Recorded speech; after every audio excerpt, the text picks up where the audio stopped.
Parece una pregunta sencilla, pero es de las más complejas que podemos hacernos. No basta con una definición biológica, ni con apelar el sentido común. ¿Somos razón o emoción?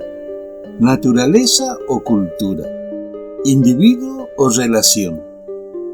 A lo largo de la historia, la filosofía ha dado múltiples respuestas. Algunas nos hablan del alma, otras de la libertad, del lenguaje, de la ética o de nuestra capacidad de crear significado. Este video no busca dar una única respuesta, sino recorrer algunas de las grandes visiones que intentaron pensar lo humano, desde Platón hasta el pensamiento contemporáneo.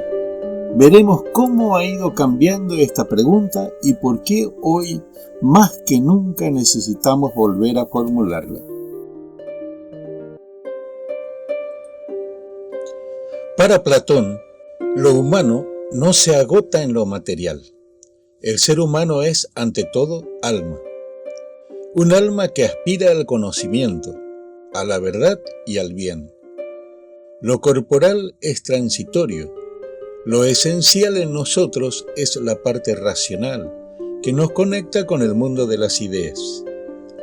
Ser humano, en este marco, es tender hacia lo más alto, liberarse de la ignorancia y de las pasiones, purificar el alma mediante la filosofía.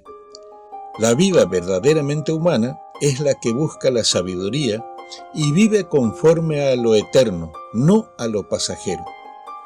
Por eso, para Platón, educar no es llenar un recipiente, sino encender una llama.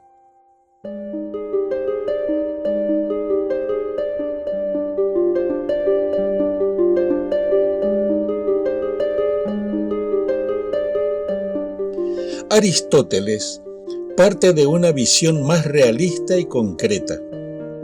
El ser humano es un zoon politikon, un animal político, es decir, un ser naturalmente social. No podemos realizarnos solos, vivimos y nos desarrollamos en comunidad.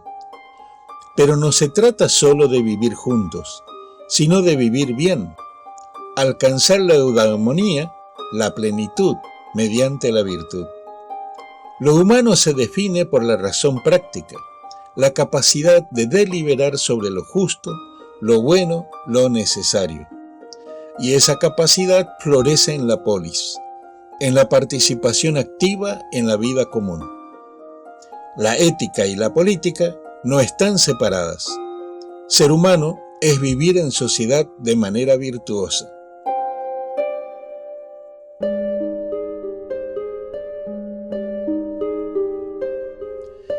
Para Kant, ser humano es ser sujeto racional y autónomo. No estamos definidos por lo que deseamos, sino por la capacidad de actuar por deber, según principios universales. En su ética, cada persona tiene dignidad y no puede ser tratada como un medio, sino como un fin en sí misma. Esta dignidad no viene de ningún privilegio, sino del hecho de que somos libres. Podemos darnos a nosotros mismos la ley moral. La humanidad se expresa en esa capacidad de elevarnos por encima de los impulsos y actuar por respeto a lo que es justo.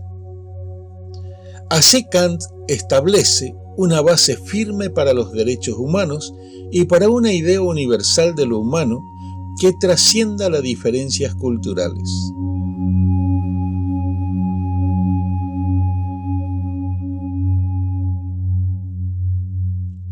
Pero Nietzsche rompe con esta tradición. Critica la idea de un hombre definido por la razón o por normas morales abstractas. Para él, esa imagen del ser humano es una construcción decadente, producto del resentimiento y del miedo. Ser humano, en su propuesta, no es una esencia fija, sino una tarea, un devenir. Su figura del superhombre no es un ser perfecto, sino alguien que se atreve a crear sus propios valores, a vivir sin necesidad de fundamentos absolutos. Lo humano no es algo dado, sino algo que debe superarse. Nietzsche nos invita a una existencia más afirmativa, más libre, más auténtica, aunque también más trágica.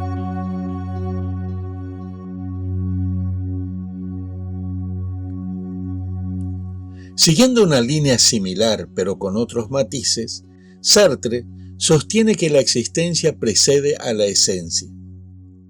No hay una naturaleza humana previa. Cada uno es lo que hace con lo que es. El ser humano está condenado a ser libre, decía, porque no puede escapar de la responsabilidad de elegir. No hay Dios, no hay valores dados de antemano. En ese vacío somos nosotros quienes debemos construirnos. Esto genera angustia, pero también abre la posibilidad de autenticidad. Ser humano es ser proyecto, es crear sentido en un mundo que no lo ofrece por sí mismo. Somos libertad encarnada.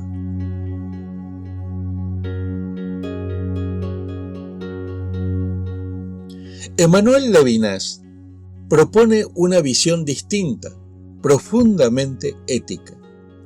Para él, la esencia de lo humano no está en la razón ni en la libertad abstracta, sino en el rostro del otro. El otro me interpela, me llama, me exige. No soy primero yo y luego los demás, sino que mi humanidad nace en la responsabilidad hacia el otro. Este enfoque desestabiliza la idea del sujeto autónomo y lo reemplaza por una ética de la alteridad. Lo humano no se define por el yo pienso, sino por el tú me importas. Somos humanos cuando respondemos, cuando cuidamos, cuando reconocemos al otro como otro.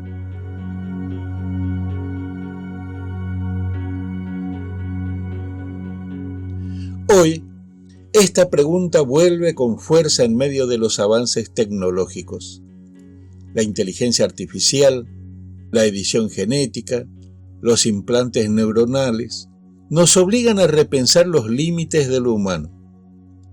El transhumanismo plantea incluso la posibilidad de superar la condición humana mediante la tecnología. ¿Sigue teniendo sentido hablar de naturaleza humana? ¿Qué nos hace humanos cuando una máquina puede pensar, decidir, crear? Al mismo tiempo, la virtualización de la vida y la fragmentación del lazo social debilitan nuestra experiencia de humanidad compartida. ¿Podemos seguir hablando de ser humanos si perdemos el vínculo, la empatía, el cuerpo?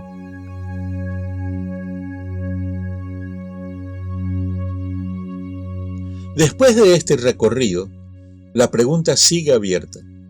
Ser humano es, quizás, no tener una esencia cerrada, sino una apertura radical al sentido, al otro, al mundo.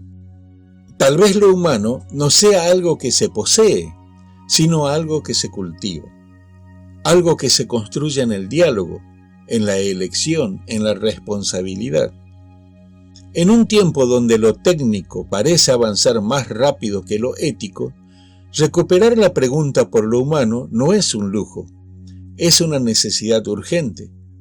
¿Qué queremos conservar? ¿Qué estamos dispuestos a redefinir? ¿Qué no debería perderse nunca? Tal vez lo verdaderamente humano sea seguir haciéndonos esta pregunta.